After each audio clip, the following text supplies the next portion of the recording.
A new Predator animated film has been revealed that will seemingly give us 3 distinct Predator hunts in 3 distinct timelines with 3 distinct Predator types.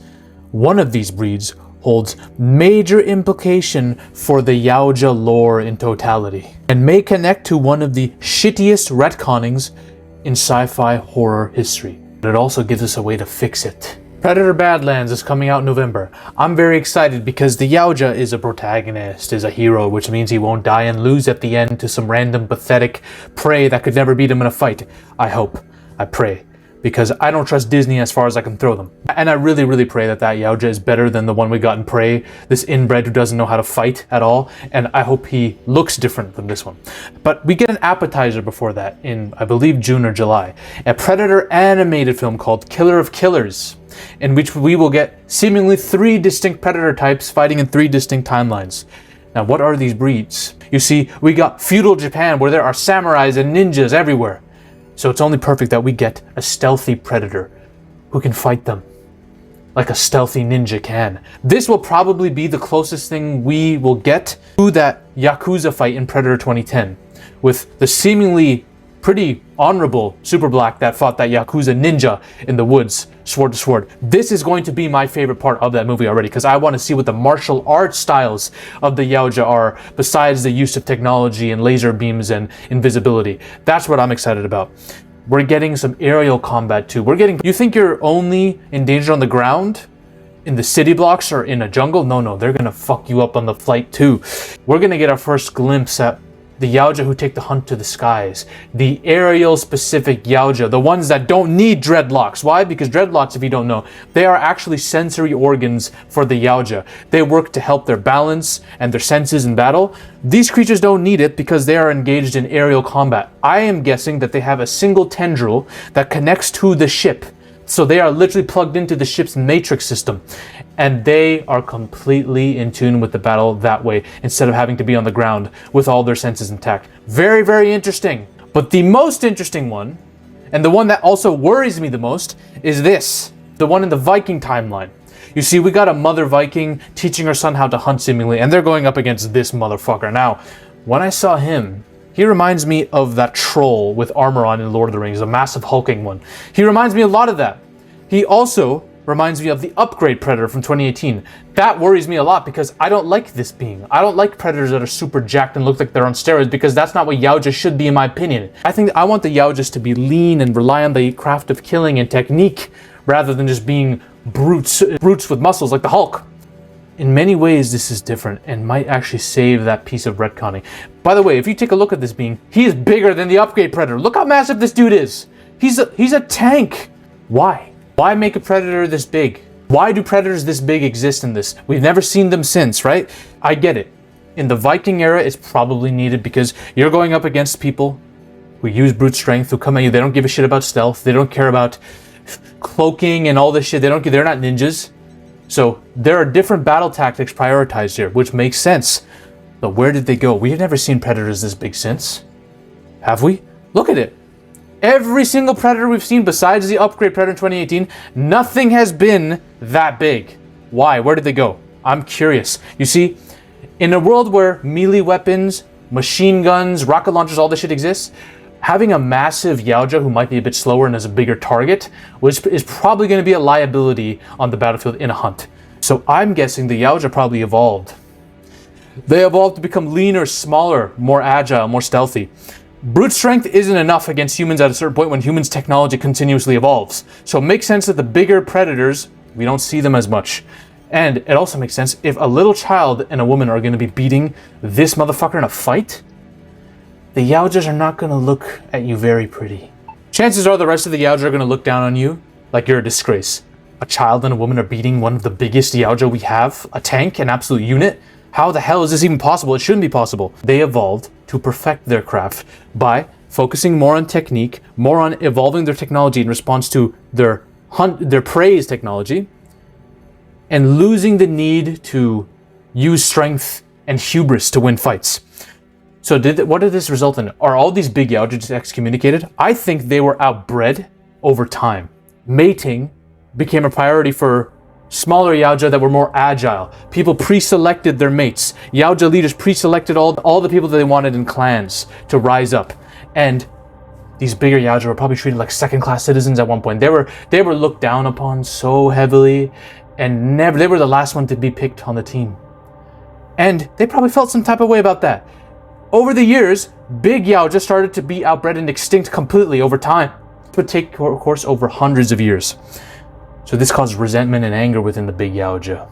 They were like, fuck this. We're treated like shit. Nobody values our kind. So it makes sense that they would look elsewhere for acceptance, for belonging, for recognition. So who better to go to than Satan himself? There is a predator called Nightstorm, who was the first bad blood. All the jungle clan, all the regular predators that we know hated him because he didn't give a shit about honor when he hunted. He would treat his prey like shit. He found honor to be a weakness. He found the jungle predator tactics to be pathetic. And this caused a major divide. They see him as the devil, Shaitan. They see him as Satan, Lucifer. And all the people who practice under him and are part of his tribe are Satan worshippers effectively. They're a cult to them.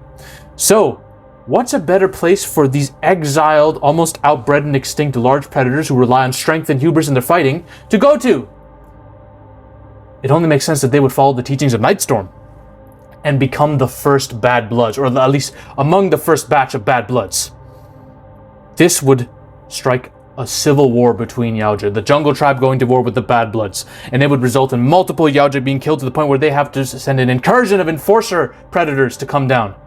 The enforcer clans would wipe out most of these big, massive bad blood predators, but some lived on, and their descendants that would be reformed would carry on some of these philosophies. We've seen this in the bad blood super black predators of Predator 2010. Remember, the berserker predators, they don't give a shit about honor. They have their own game preserved, probably because they were completely outlawed by the jungle clan and given this piece of real estate to operate under. They follow their own tactics and rules. They're also cousins of the regular Yaoja, and they're bigger. I think they are descendants of those bigger bad blood Yaoja, the ones that defected and joined Nightstorm. And Mr. Super Black here followed the teachings to a T and started leading the major bad bloods after this. They are blood descendants of that clan. Look at the idiot inbred Yaoja from Prey. He has no honor. He's so arrogant in that movie to the point where he's stupid. He doesn't even have fight IQ. And it's theorized that he was sent there as a kind of a punishment, a sentence by the normal predators. And he's an inbred, so he's looked down upon anyways. I guarantee he shares a bloodline with that descendancy as well. I guarantee he's bigger. He's literally confirmed to be bigger than them too. He's inbred, he's bigger. It makes sense that he, similar to these super black bad bloods, shared a line to those bad bloods, the big ones. He's a descendant of them. It only makes sense, y'all. So how does this connect to the lore of Predator 2018, one of the worst garbage movies of all time that shat all over the Predator lore? And how could it maybe fix it? Well, here, we have this fucker here, the Upgrade Predator, right? I believe the Upgrade Predator is part of a broader conspiracy. Hear me out. The only normal Predator in Predator 2018, the only normal sized Predator, is a fugitive. He's a fugitive from the bigger Predator clans. So that means all the other Predator clans are like this. They subscribe to the ideology of him too.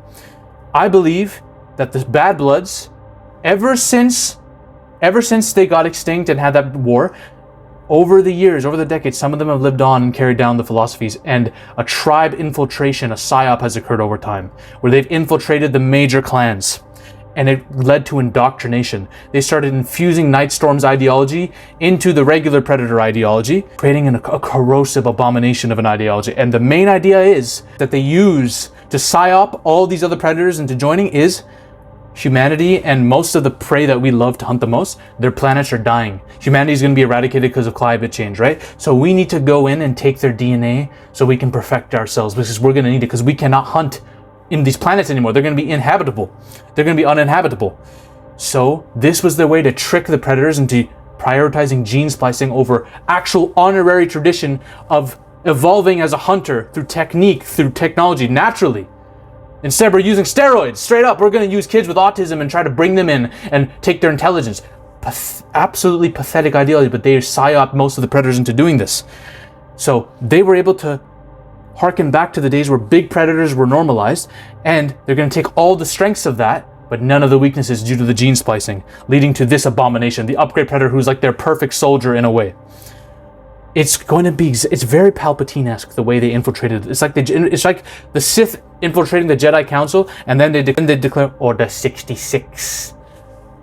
Most of the Yaoja, the regular Jungle Clan Yaoja that defect, are killed off. I wouldn't be surprised if the Bad Bloods accidentally started a xenomorph outbreak on a Yaoja homeworld and fucked up most of the Jungle Clan predators, leaving only them behind, the upgrade predators.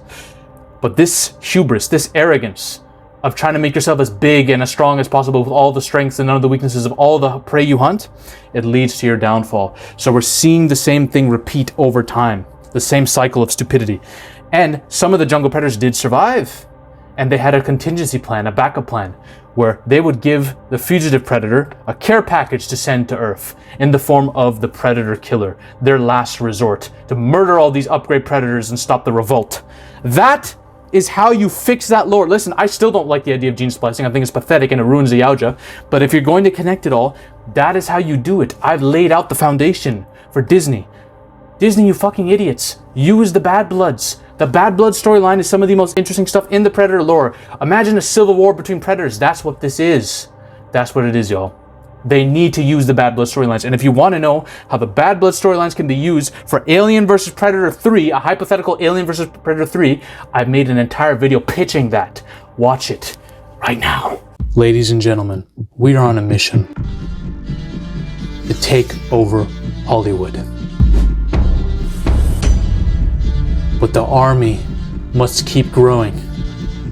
If you want to suggest video topics to me, or talk about your favorite movies or favorite film theories in a community with like-minded individuals, join the Zafy Discord now. Link is in the description and the comment section as well. Join us. This movement is just beginning. We're taking over Hollywood, one coke line at a time.